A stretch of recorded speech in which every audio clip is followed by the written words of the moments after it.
From the icy peaks of the Himalayas to the dense jungles of South America, nearly every culture on Earth holds legends of giants.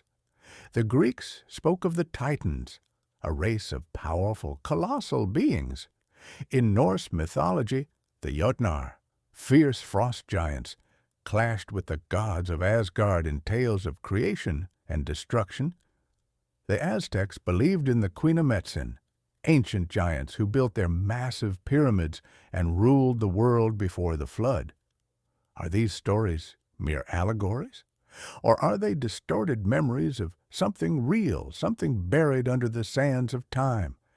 Then there's the tale of the Si-Te-Cah, a red-haired, cannibalistic race spoken of in Paiute oral tradition. According to legend, these giants terrorized the tribes of Nevada until they were trapped and burned alive inside Lovelock Cave.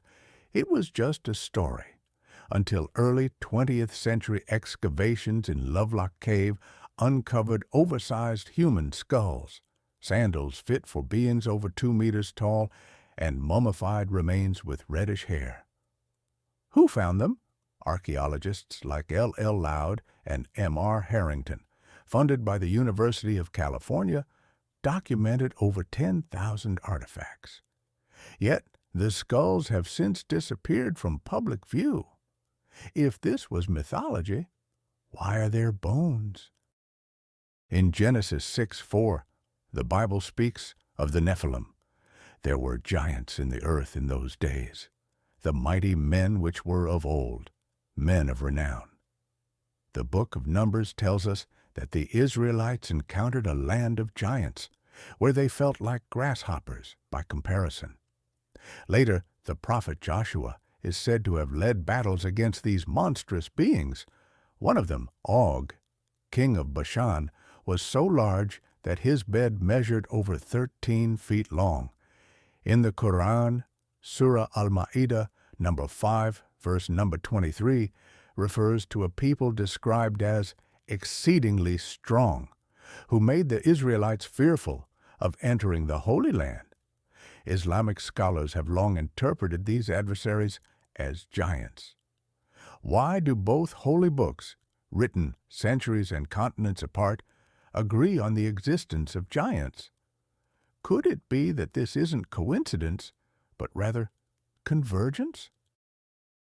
Beyond myth and scripture, what does the physical evidence say? In Texas, the Mont Blanco Fossil Museum houses what it claims is a human femur that would belong to someone nearly 12 feet tall. The curator, Joe Taylor, is a respected fossil replica expert, and the bone's proportions have baffled anthropologists.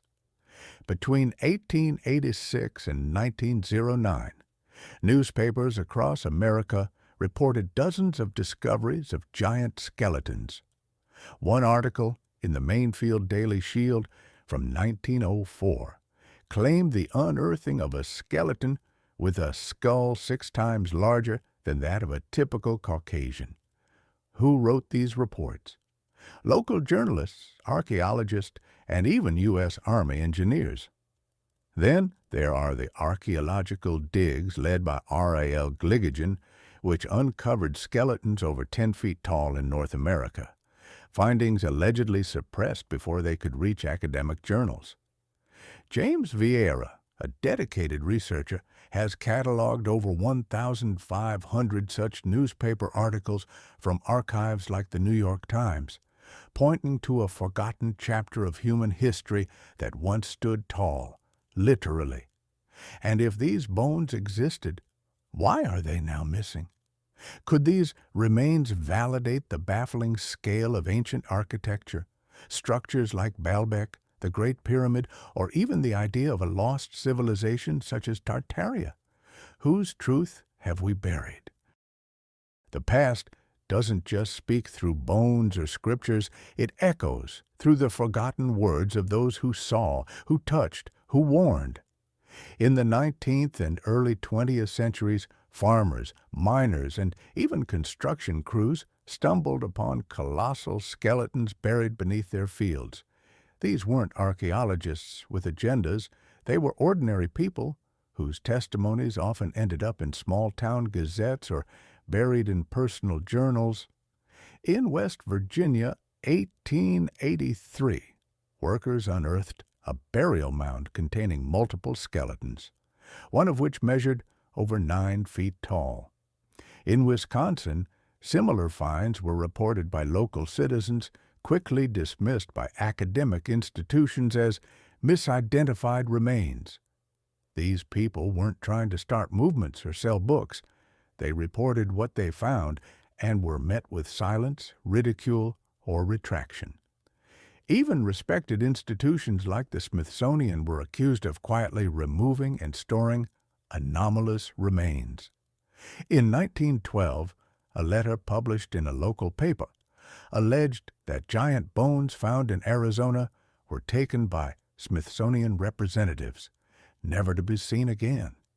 Why would stories from simple farmers, local pastors, and retired soldiers be worth erasing? Because they didn't fit the narrative. Their voices weren't loud, but they were consistent, and together they form a chorus of forgotten witnesses, pointing to something we were never meant to remember. Why does it matter if giants once walked among us? If proven, their existence would upend everything, our understanding of history, biology, even theology. Suddenly, ancient architectural anomalies, massive stone blocks, towering temples, and impossible megaliths start to make sense. Structures like Baalbek or the great fortresses of Peru might not have required alien technology, but simply bigger hands. Some researchers draw links between giant skeletons and the fabled Tartarian Empire, a forgotten civilization with maps and technologies that appear incompatible with accepted timelines. James Vieira, an independent researcher, has unearthed dozens of articles buried in the Library of Congress archives, all describing similar findings: enormous bones, mysterious disappearances, and a silence that followed. At the Mont Blanco Fossil Museum in Texas, a giant femur and tools too large for any modern man rest behind glass. Are they hoaxes or relics of a buried epoch? If we reject this data, what are we defending? Our pride, our paradigm, or something more orchestrated? Maybe giants never existed. Maybe they did. But what if we've been asking the wrong question? What's more intriguing than their presence is our collective refusal to look. Why were so many newspaper articles retracted? Why are museums told to lock away the bones? Why do search results about giant skeletons suddenly lead to debunks instead of documentation?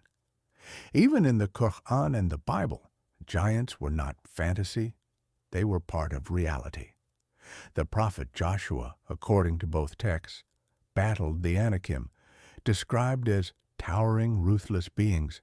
How can that be, unless the threads it weaves are more rooted in truth than we dare admit? Perhaps the story of giants is not about proving they walked the earth, but about proving we're still willing to ask questions no one dares answer, and in that silence lies the biggest skeleton of all.